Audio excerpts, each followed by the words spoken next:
Welcome to Community Unity Now. Our co-host Trudy Leone couldn't be here today. She's got a full-time job and she's there. Our special guest today is Kevin Lamm, State Central Committeeperson for the 16th District. Well, candidate for it. Candidate for the State Central Committeeperson, 16th District. You're not there yet. I'm not there yet. Nope. Okay. So let's just start with this. Yeah. How long did it take you to get to the studio today? About 2 hours. About 2 hours. Yep. It's the 16th District is not part of Chicago or Cook County at all. It's when I spent a lot of time in Chicago, but when I retired, I went back to my boyhood home in Stevenson County, which is McHenry, Boone, Winnebago, then Stevenson. So it's not that many counties away, and I live in a little town of 350 people. So you started in the city of Chicago. Well, I started in this little town and went to the United States Navy, served on submarines for 6 years. And after that was over, I came to UIC, University of Illinois at Chicago, which we are in the shadow of, and as we record, and spent a lot of time there. I was a student body president there, a student member of the Board of Trustees for the University of Illinois, and stayed around in Chicago for quite a while, working with different politicians. 4 different times I was chief of staff for different elected officials. Okay, so you were a member of the IVI-IPO. I was. At one point, I was the state chair. I also served as their political action chair. I got great accolades from some of the politicians for revamping and shortening their legendary questionnaire. That's what I heard. I'm also a member of the IVI-IPO. Yeah. I'm the North chapter vice chair. Okay. And the chair of the National Affairs Committee. Okay. So just this year I was elected. Yeah, congratulations. And I have to say that our colleagues in the IVI-IPO have a very strong, high opinion of you. Is that right? Yes. Well, good. I wish them all well. I'd love to have them all come by and talk to them because I miss a bunch of them. I can drop a bunch of names. I don't know. Betty Magnus is She's still there. Is Herb Ziegeldorf still around? No. Oh, okay. No. Okay. No longer. Herb passed away recently. That's what I was wondering. Yeah. Good guy. There's so many good people there, and worked closely with a lot of them. Aviva Pat. She's still with us. Really strong. She's still, Very super person. Excellent. Okay, so you are for changing the trickle-down model of our Democratic Party. What does that mean? Well, it was an easy concept. Some of this stuff evolves. It's kind of like a rock band that you put stuff out, and as people listen, they nod their heads, and sometimes they get a concept, and sometimes they don't. I would like to see the Democratic Party work more at the lower level, people for county board or school board or library boards, things like that, and let that stuff work its way up rather than, and I have nothing against the governor. I think we've got a great governor, but I think that he's probably got a pretty good campaign. He's probably going to be okay. So anybody that we get out, if you were running for county board in some small county in downstate Illinois, if we invest in getting you elected, anybody who comes out to vote for you will more than likely vote for the entire Democratic ticket. Somebody who comes, we work really hard to convince them to vote for the governor, it's much more likely that they'll come out and they'll just vote for the governor and then kind of walk away from the rest of the ticket. And that does not sustain the local parties. A lot of the times, people are voting the top of the ticket. Right. And it comes down to it. Maybe the committee person, maybe definitely the judges. Oh, yeah. Absolutely. Definitely the judges. They don't know the judges. And this is a place where IVI-IPO has been extremely valuable over the years of their endorsements. The endorsements, as you know, are a lot of work. I mean, reading it is still an extensive questionnaire, and reading through those, having people all look at them, showing up. They're required. You can't just show up and vote for your favorite candidate. If you're going to vote for a person, you have to listen to parts of everybody running for that position to be able to vote. So it's a lot of work, and to go through those, and then the votes at the local level, and then at the board are all sometimes are pretty contentious. Creating the questionnaire. Yeah. Going over many absolutely. days of that. Absolutely. You've been there. Yep. And then, of course, the nomination for the endorsement. Yep. It's quite a process. Yeah. It takes a long time. So to do that, I mean, this is what I meant by trickle down, because I think people have really come to accept absolutely trickle down economics doesn't work. Neither does trickle down organizing. If you go around and you organize the top of the state ticket, you've done nothing for the local parties. So how would you engage the voters? Well, each county does have or should have a local Democratic Party. Now in Chicago, it's a huge party. Cook County, it's a huge party. But in each smaller county, they have a county chair and precinct committee people. Even the small rural counties are divided into townships, and so either a township or a precinct. If it's a bigger city, they'll be divided into precincts. Each of those get a precinct committee person elected.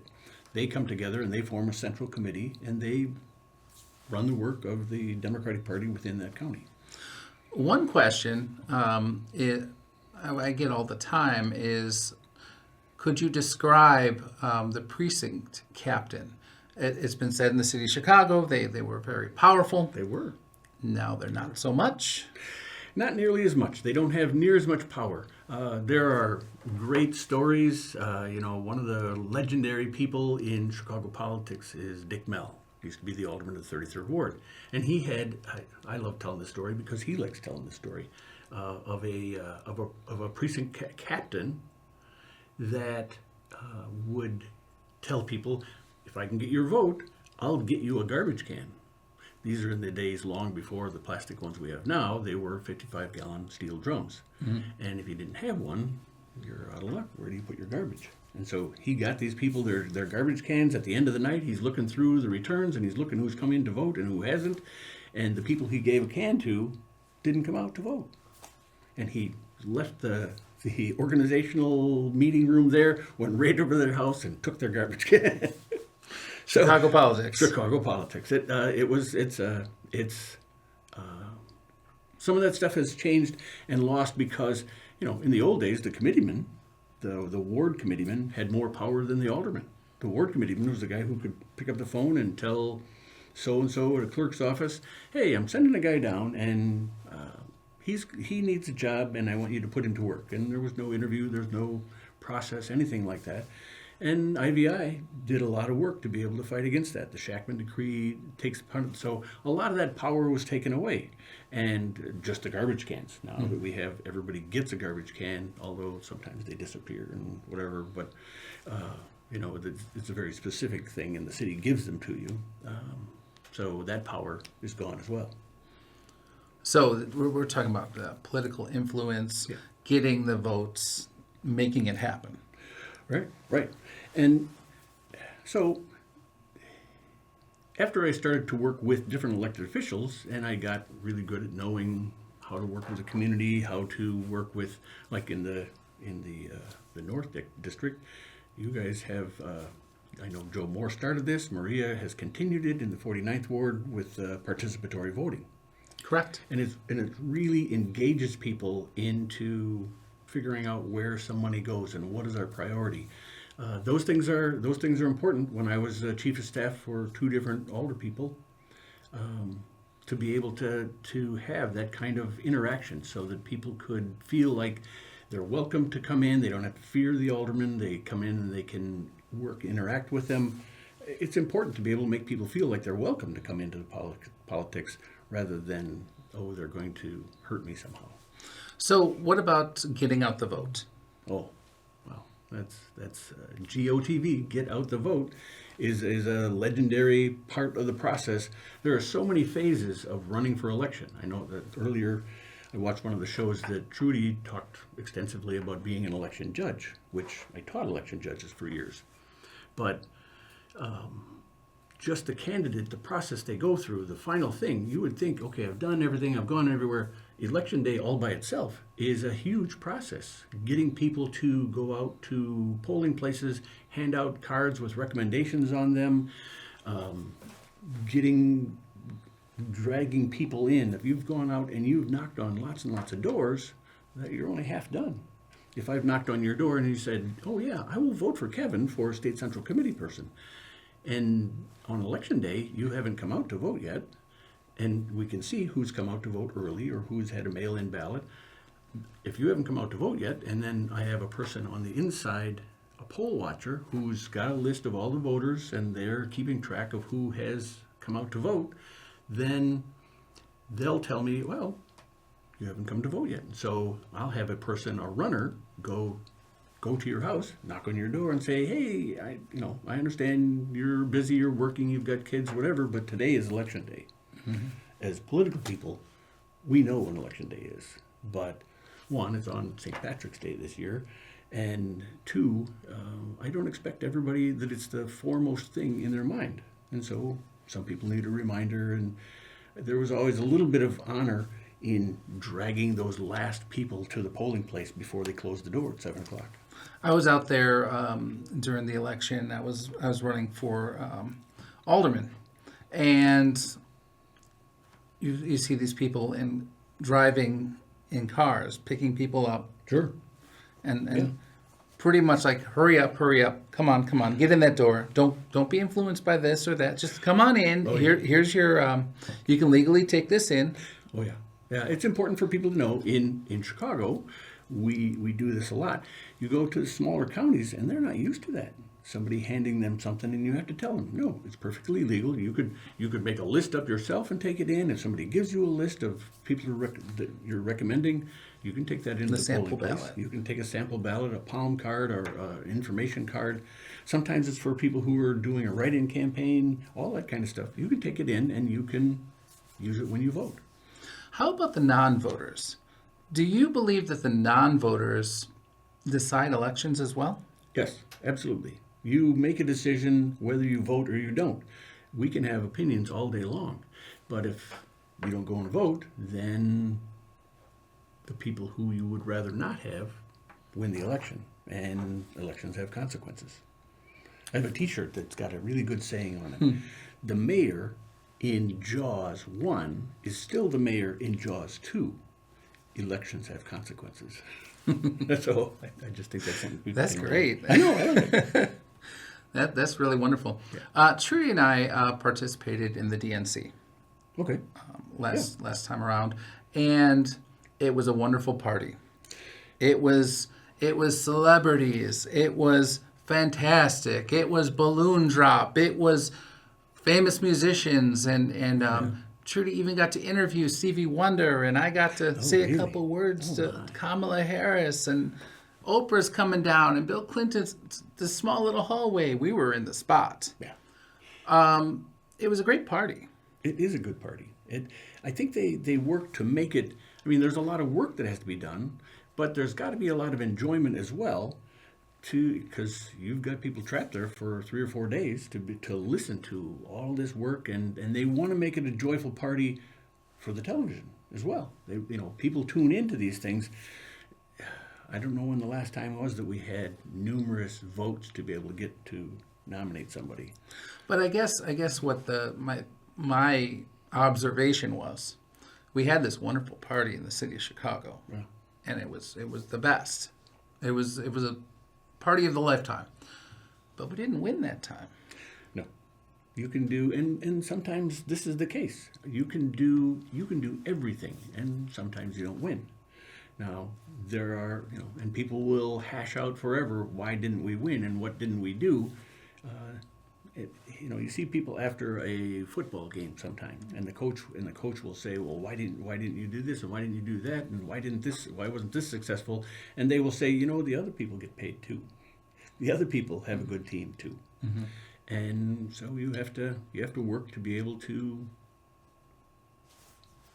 have victory.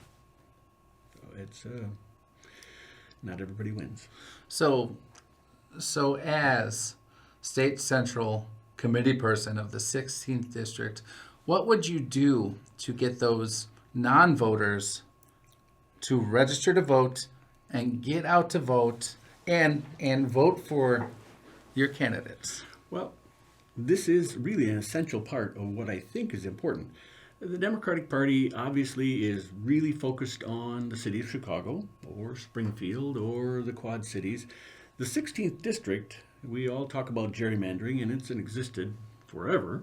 The 16th District, if I can describe it for a second, Please do. It's huge, and it's very rural.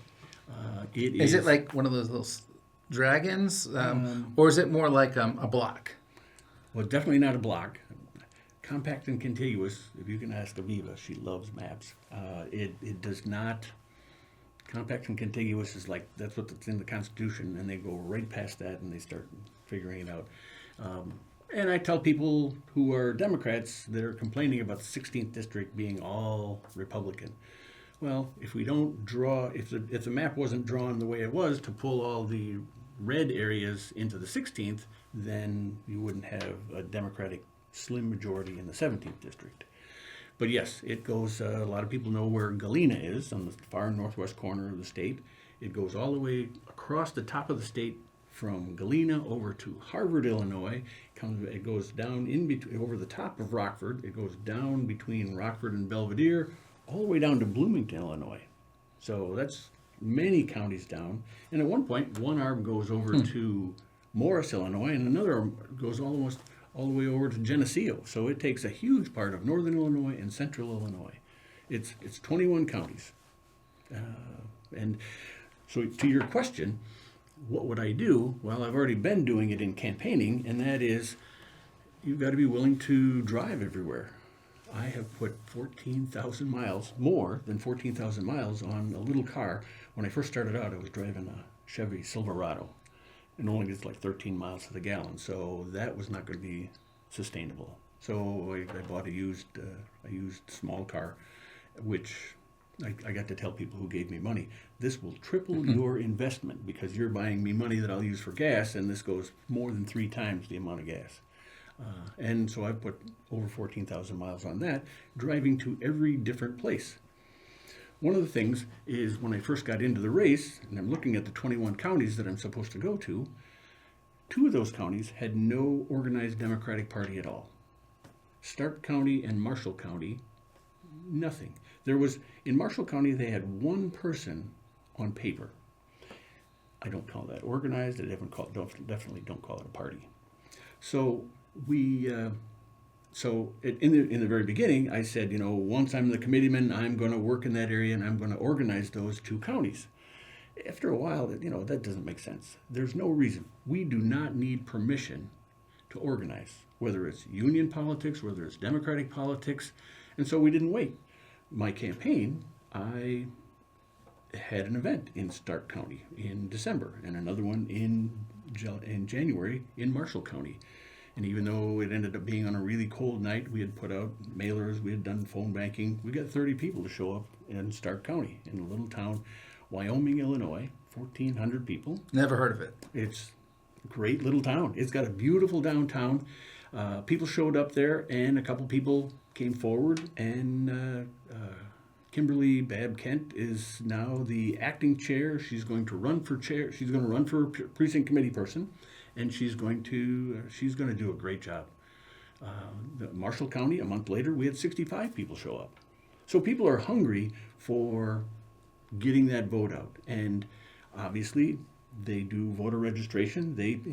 You can imagine that a person sitting in a small county, if there's no Democratic outreach and they feel strongly about Democratic politics and all they ever hear is the Republicans, they're not going to feel like they're interested to register or to come out and vote. all of that activity, whether it's these No Kings rallies or activities that they have, having an elected official come to that county brings people out, helps sustain and organize that local county. So Wyoming, Illinois, Yeah. they weren't getting much attention. They weren't getting any By attention. the Democratic Party, not at all. No. Nope. And so what we did, what you did is you rallied them up, Yeah. you activated them, Yep. and got a result. Well, yeah, and not only that, but I invited the Democratic county chairs from different counties all the way around. Because you can imagine people will say, okay, I would like to do that, but I don't have the technical knowledge or the bylaws knowledge or how do we do this stuff. And so the Woodford County chair, Ross Clymer, or Rick Fox from Peoria, or different people showed up to be able to assure them, when you get to a point where you have a question, I'm your guy. And how about Democratic training? The Democratic Party does have a lot of different trainings, but people got to feel invited. They've got to be there, and so they need people. And so the State Central Committeeman it's an unpaid position. They only meet quarterly, and so people really wonder, why are you doing this? But I think it's important. The State Central Committeeperson is uniquely positioned on a different level from all these different counties. And there are numerous places, whether it's a state rep or a state senator, or whether somebody's running for Congress, to get those counties to work together and collaboration. You can see in my priorities there that having We have his top priorities. He brings this everywhere, and I'm certain you can't read it, but it's an interesting framed piece. If you go to my website, Okay, we'll go to that part. Okay. What is your website?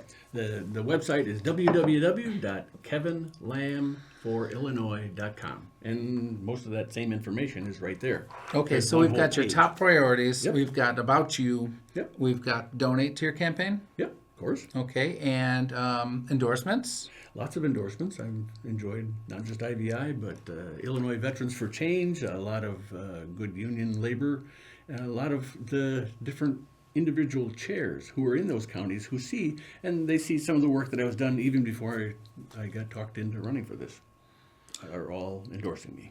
And I know that other people would be endorsing you as well. You probably have this long list. I do. Did you whittle it down a little bit for your website, or how does that work? Well, probably the website needs whittling down some to make it more readable, but I think most of the people are on there. There's a number of people who I did put on, yes. But, we get somebody like Danny Davis has endorsed me. Emma Mitz has endorsed me because they know, well, both of them are on the State Central Committee. So not because they're an alderman or a congressperson, but because they know of my work in Chicago and they know of my work organizing and working with the community and seeing. They're on the State Central Committee, and they can see that the State Central Committee needs input from small towns as well as big towns, and so they endorse me. And so what are your thoughts about a slate? Good question from IVI. Nobody else asked this, but I think it's important when people take the time to step forward and run for a position that the party officials don't step in and slate and say, please only consider this person. I think they should listen to the voters. I think that they should give the voters a chance to say, yeah, I know you are buddies with that person, but this person actually came to our county. This person actually spoke to us, and we think this person is more qualified. That's the way, and it certainly encourages people to register, to come out and vote. You don't do that stuff, and you're discouraging that. And then you mentioned to me a little bit earlier that committee person, a male and a female are elected. Yes. Tell me a little bit about that. Well, this is where the Democratic Party, I think, is in a better position than the Republican Party. First, they are elected at the primary. It's not a primary election because I don't go on from the primary to face a Republican somewhere. This is just an internal Democratic Party position. And so it happens at the primary because the only people voting in the Democratic Party primary are Democrats. So Democrats have a say over who's on their central committee. The Republicans don't even have an election for it. It's done at a convention, so it's a lot more insider. And something specifically that I feel against, and I know IVI is strongly against, is we don't want it to be an insider process. We want everybody to have their hands in it. So, A true democratic process. a true small d democratic process. But now this year, instead of one race for committee man and one race for committee woman, they've combined them all together, and now all men and women are on the ballot as running for committee person. And it's a little confusing because they still get to have two people to vote for, but the ballot doesn't actually say that one man and one woman will be elected. So if top number of vote getter is a male, second one is a male, and third one is a female, how does that work out? What's not stated on the ballot says you can't vote for more than two. The top vote getter is elected, and the next highest vote getter of the opposite gender is elected. And that's more what the law says. All right, Kevin Lamm, thank you for coming. My pleasure. Running for State Central Committeeperson of the 16th District. This is Bill Morton, and I'm also here for Trudy Leong, who couldn't be with us today, but she wishes she could. This is Community Unity Now. Could you just tell us your website one more time? Sure. www.kevinlamm4illinois.com. Thank you very much, and we will see you next time.